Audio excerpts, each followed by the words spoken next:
Subhanallah, Alhamdulillah, la ilaha illallah, Allahu Akbar. Pourquoi y a-t-il des tremblements de terre sur terre? Je vais vous le dire.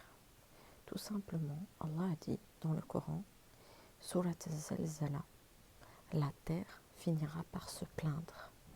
Vous vous rappelez, je vous ai dit l'enfer se plaint.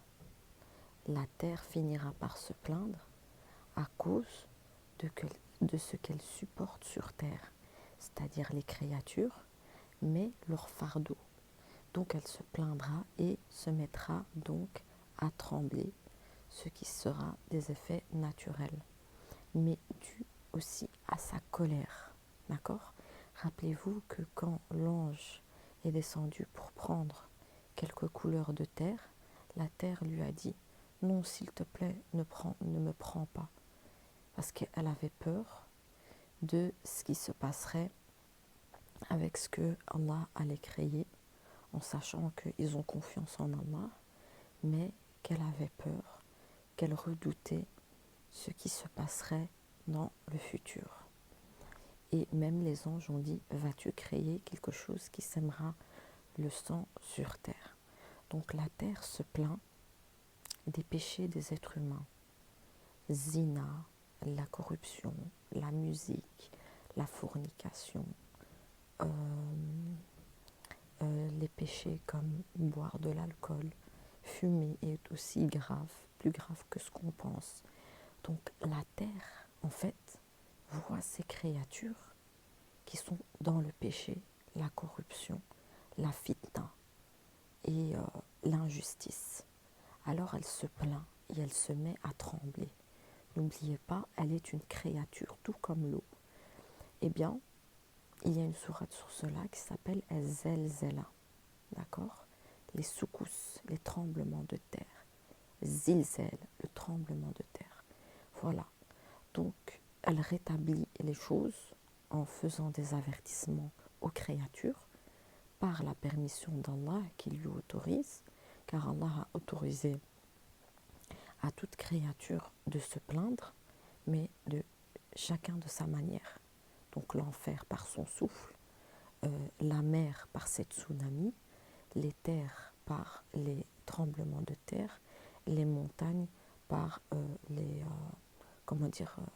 montagnes elles tombent en petites miettes, en petits morceaux et ça fait de gros dégâts. Donc chaque créature, elle a le droit de se plaindre. Et une des créatures qui se plaindra sera At-Tahariq. Donc cette fameuse planète, étoile ou astéroïde qui devra toucher la Terre. Et elle se plaindra, car ça y est, ça sera l'heure qu'elle rencontre, donc on va dire son couple qui est la Terre, pour donner naissance à de nouvelles créatures, comme Allah le dit si bien dans le Coran. Il se passe de vous, mais vous ne pouvez vous passer de lui.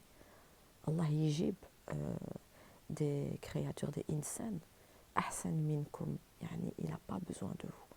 C'est vous qui avez besoin de lui et vous avez besoin de toquer à la porte du repentir et dire pardon. Astaghfirullah.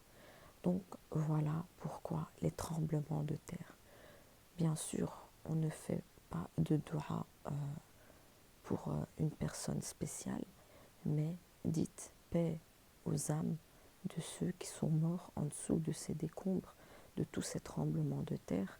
Faites miséricorde, parce que celui qui ne pardonne pas, Allah ne le pardonne pas.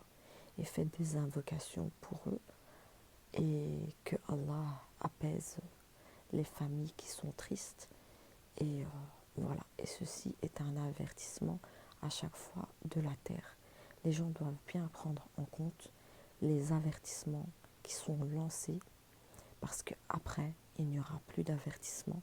Ça sera la fin des temps, l'apocalypse, et cela, ça viendra d'Allah Azza wa Jal, qui est infiniment miséricordieux, qui est doux, qui est aimant, et qui aime donc ses créatures, et qui n'envoie pas directement cette fin des temps et cet apocalypse, et qui est très patient.